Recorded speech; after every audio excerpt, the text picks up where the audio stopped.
there during the storms last night, and we were communicating about where it was going to get really bad, and I mean, it happens like very quickly.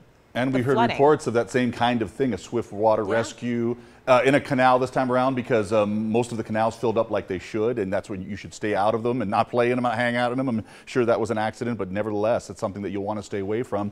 Okay, we have those detention basins to fill up like a bathtub so they can let the water get out slowly. They're built around the valley to certainly help the flooding, and we've seen plenty of flooding here in the recent years, and we could see more. We're not done. As we're getting this season started, you felt it last night. So 94 degrees, still rather mild, 11-degree difference from this time yesterday, but look, that's some pretty juicy air right there. 32% humidity.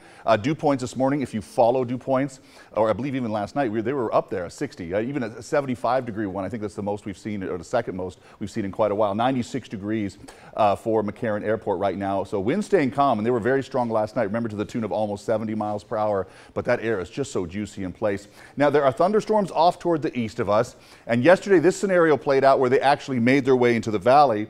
These are going to take a little bit. These don't quite have the kick of yesterday, but that's not to say we don't have a chance for the evening hours to see some storms pick up and maybe overnight again. Once again, we're not looking at the same intensity, but nevertheless, with the ground already wet now, things will run off. That means flooding will be a concern, and flooding will be a concern really throughout the week. Closer in, you can see they've already got some flood concerns there. It looks like a flood advisory in place. This is still in Arizona, but it's moving probably more westward, just to right the edge of Clark County and staying mostly in Mojave County tonight. But what will rush out of these could be some stronger wind as well, so we'll be tracking it and giving you the first alert like we did yesterday if anything changes on that. But Futurecast is not too keen on seeing much of that in the valley. Watch, that 6 o'clock hour, it's still outside the valley, and then we get a little glancing blow later on in the evening hours and maybe some sticking around overnight. So that's the way we're going to call it. But so far so good across the valley. Just hot, sticky weather today, and not even as hot as yesterday, but it feels that way because of all that added humidity. For the weekend, we're going to start to warm things up again after several days in the 90s, so look at that. But definitely seeing chances for thunderstorms stick around early this week.